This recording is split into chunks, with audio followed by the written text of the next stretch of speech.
பொள்ளாச்சி பிள்ளையை பள்ளிக்கு அனுப்பி வைப்பது போல அனுப்பி வைத்த நாட்களை நான் நினைத்துக் கொண்டுதான் வளாகத்துக்குள்ளே வந்தேன். 38 ஆண்டுகளாக உன் கண்ணின் இமை போல என்னை காத்து இந்த உயர்வான இடத்திற்கு நான் வர வேண்டும் என்று விரும்பிய என் துணைவியார் கிரேஸ் ஜெயந்திராணி அவர்களை நன்றியோடு நினைக்கிறேன். பொது வாழ்வில் என்னை வளர்த்து உருவாக்கி ஆளாக்கிய பெருமை புரட்சி தலைவர் எம்ஜிஆர் அவர்களுக்குத்தான் உண்டு. இதே சட்டமன்ற வளாகத்தில் 84ஆம் ஆண்டு புகாரே இல்லாத சட்டமன்ற உறுப்பினராக உங்களை பார்க்கிறேன். யாரை கேட்டாலும் கண்ணியமானவர், நல்லவர் என்று சொல்கிறார்கள். இந்த நற்பெயரை எப்படி எடுக்க முடிந்தது என்று புரட்சி தலைவர் என்னிடம் கேட்டார். சிறிய வயதில் என்னை சட்டமன்ற உறுப்பினராக ஆக்கினீர்கள், உங்களுக்கு கெட்ட பெயர் வரக்கூடாது என்று கவனமாக நடக்கிறேன் என்று பதில் சொன்னேன். மிகவும் பாராட்டி கொண்டிருந்த சட்டமன்ற பேரவையில் என்னை அனுப்பி வைத்தார்.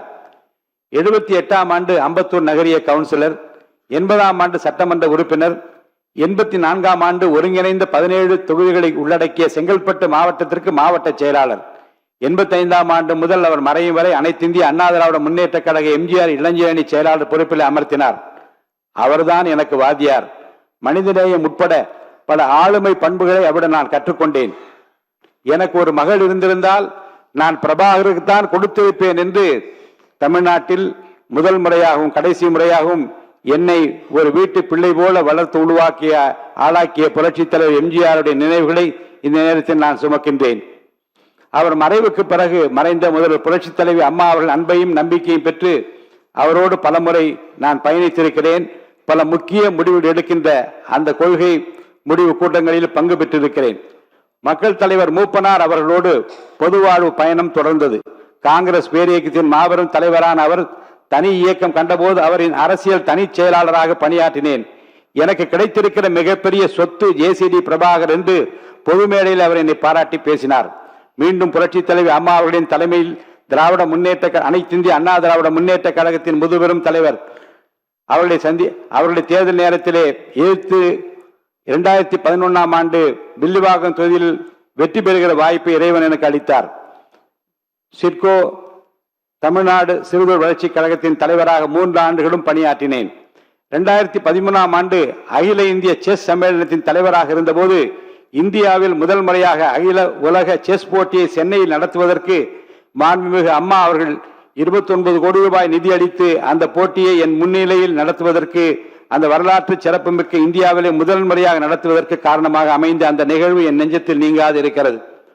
2016ஆம் ஆண்டு சட்டமன்ற உறுப்பினர் தேர்தலில் நான் வெற்றி வாய்ப்பை இழந்தபோது கொளத்தூர் தொகுதியில் புரட்சி தலைவி அம்மா அவர்கள் என்னிடம், தேர்தல் பணியை சிறப்பாக செய்தீர்கள், உங்கள் எதிர்காலம் பிரகாசமாக இருக்கிறது, எதை பற்றியும் கவலைப்பட வேண்டாம், நான் உங்களுடனே இருக்கிறேன் என்று என்னிடம் சொல்லி என்னை அழைத்து காரை நிறுத்தி இதை சொல்லி என்னை உற்சாகப்படுத்திய நினைவு என் நெஞ்சத்தில் நீங்காது இருக்கிறது.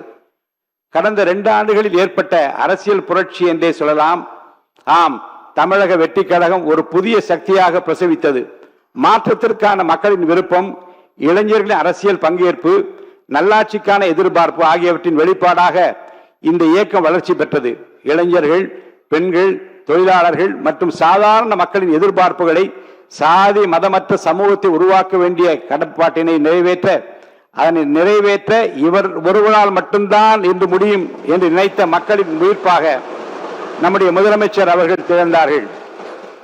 புரட்சி தலைவர் எம்ஜிஆர், புரட்சி தலைவி அம்மா ஆகியோர் மறைவுக்கு பிறகு ஒரு சரியான தலைமையை தேடி என் மனம் தவித்தது. மீண்டும் ஒரு எம்ஜிஆர் நமக்கு கிடைக்க மாட்டாரா என்று என் மனம் ஏங்கியது. அந்த ஏக்கத்தை, அந்த தவிப்பை போக்கிய மாபெரும் தலைவர் தான் நம் முன்னாலே அமர்ந்திருக்கின்ற வாழும் எம்ஜிஆர், மக்களின் மகத்தான தலைவராக பரிணமிக்கும் மாண்புமிகு முதலமைச்சர் தளபதி விஜய் அவர்கள். அவர் எனக்கு மட்டுமல்ல, நாட்டு மக்களின் குறைகளை தீர்க்கிற, கண்ணீரை துடைக்கிற, தமிழக மக்களுக்கு கிடைத்திருக்கிற மாபெரும் சக்தியாக நீங்கள் எல்லாம் இங்கே பாராட்டி பேசினீர்களே.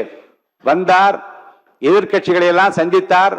ஒரு புதிய கோணத்தில் அவர் காட்டியிருக்கிற அரசியல் பண்பு இன்றைக்கு எல்லோராலும் பாராட்ட பெறுகிறது என்று இந்த அவையிலே பாராட்டினீர்களே. இன்றைக்கு காலையிலேயே போதையில்லா தமிழகத்தை உருவாக்குவதில் நான் முனைப்போடு முன்னிற்கிறேன் என்று உலகத்திற்கு காட்டியிருக்கிறாரே. சரித்திர புகழ்மிக்க தலைவராக விளங்கும் நம்முடைய தலைவர் மாண்புமிகு முதலமைச்சர் அவர்களையும் இன்றைக்கு தமிழ்நாட்டு மக்கள் என்னை போல எம்ஜிஆராகத்தான் பார்க்கிறார்கள். எளிதில் வெல்ல முடியாத தொகுதி 1000 விளக்கு தொகுதி என்று கருதப்பட்ட நேரத்தில் என் மீது நம்பிக்கை வைத்து மாண்புமிகு முதல்வர் அவர்கள் போட்டியிட வைத்து நேரில் வந்து பிரச்சாரம் செய்தார்கள். அவர் வந்ததால் தான் நான் வென்றேன்.